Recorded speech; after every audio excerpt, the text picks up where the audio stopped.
Mario Kart 8 Deluxe launches on April 28th for the Nintendo Switch, and the most frequent question I've heard is it worth it? With the game already available on the Wii U, chances are a lot of the Switch owners have already played the original. So it's an understandable question, and to answer this in the quickest way possible, and to just get it out of the way, yes, it is worth it, and I'll explain why. Thanks to Nintendo, I was sent a copy of the game a couple of weeks early, and to be completely honest, just like other people, I was a bit unsure myself. But after playing the game for just a few hours, I was instantly hooked. But as I said, that's just the quick answer. If you're going in expecting the same experience as the Wii U version, you're going to be pleasantly surprised. Mario Kart 8 Deluxe is a lot more than a simple port, and other developers bringing older titles to a new system should really take notes from Nintendo. If specs are what you're into, the resolution has been increased from 1080p from 720p and stays at a constant 60 frames per second. Playing in handheld mode drops it down to 720p just like every other Switch game, but it still stays locked at 60 frames per second. You should be able to get anywhere from 3 to 4 hours on a full battery depending on how bright the screen is, how loud the volume is, and whether or not Wi-Fi and Bluetooth are on or off. To put it simply, it'll last around the same time as Breath of the Wild, if not a bit longer. So, you'll have plenty of time to enjoy everything the game offers,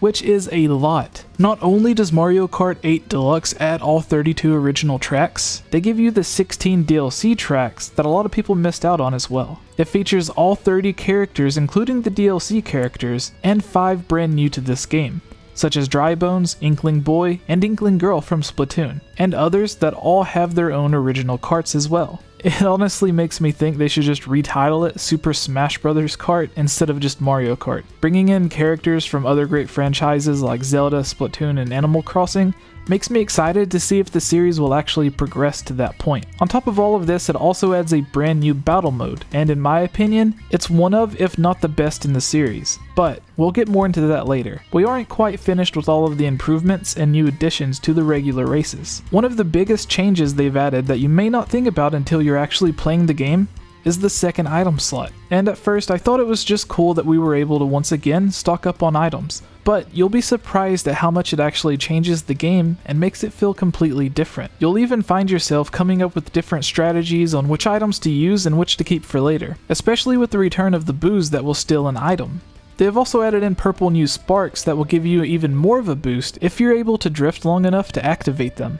If you're like me, you're probably a self-proclaimed Mario Kart expert and have played through several, if not all of the installments of the series. But maybe you have a son, daughter, brother, sister, or someone else that will be new to the series. This new Mario Kart has a great solution for those new players while they learn how to play the game. Smart steering will help you stay on track, and auto accelerate will ensure that even the youngest or inexperienced of players won't be stuck and fall behind if they forget to hold down the button. If this is something that you personally don't like, don't worry. The feature can easily be turned off and is completely optional. Another great improvement is that when playing online, you'll be able to change your kart between matches, so you'll have no need to exit out and come back in if you decide to do something as simple as changing your wheels. Now let's move on to the new and improved battle mode, which is one of my favorite parts about the game. The revamped battle mode features Balloon Battle, Bomb Blast, Renegade Roundup, Coin Runners, and Shine Thief. In Balloon Battle, you use items to pop your opponent's balloons. At the end of the match, the player with the most balloons popped wins. In Bomb Blast, it follows similar rules, but instead of traditional items, everyone's throwing bombs. Renegade Roundup is essentially cops and robbers or a game of tag but with carts. You need to catch as many renegades as you can, or try not to get caught yourself. Coin Runners is pretty simple.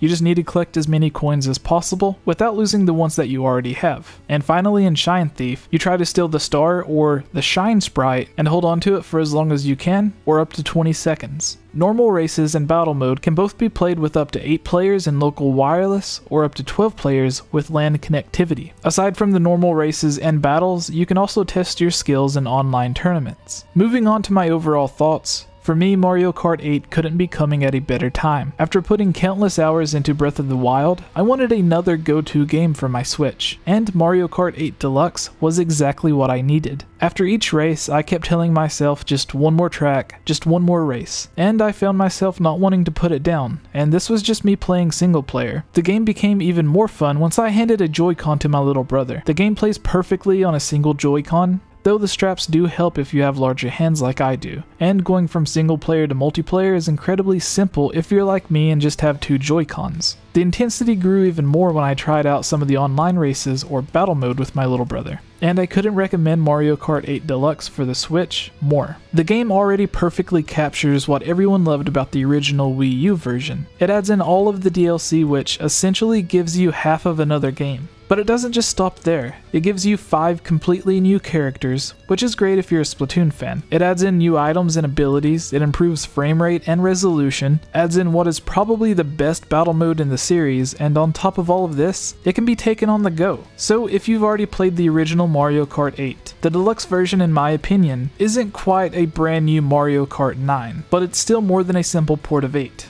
I wouldn't even call it an 8.5, because with all of the new additions to the game, it feels much closer to a brand new installment than it does to the Wii U version. If you're not a fan of racing or kart games, then obviously Mario Kart 8 Deluxe isn't for you, unless you're willing to try something new, which I strongly recommend. But if you're a fan of the series or have played the Wii U version, you owe it to yourself to pick up the Deluxe version for the Nintendo Switch. And I guarantee, just like I did, you'll lose countless hours having fun, playing the game with family, friends, and even complete strangers online. Although I don't recommend going up and sharing a Joy-Con with a stranger in real life. If you're a fan of this review, please subscribe and comment below to let me know your thoughts on Mario Kart 8 Deluxe. If you would like to support this channel, please consider supporting on Patreon, where you can watch videos like this early and help me create longer videos like the top 10 best and worst of Ocarina of Time, Breath of the Wild, and the top 5 official Zelda games that have either been cancelled or just went unreleased. Finally, a huge thank you to this month's supporters: George Says Hi, Link Uses the Triforce, Transcendent Sacred Courage, Glenn Cassio, Prey Warrior, Victopedia, Rusty Caulfield, Robert W.,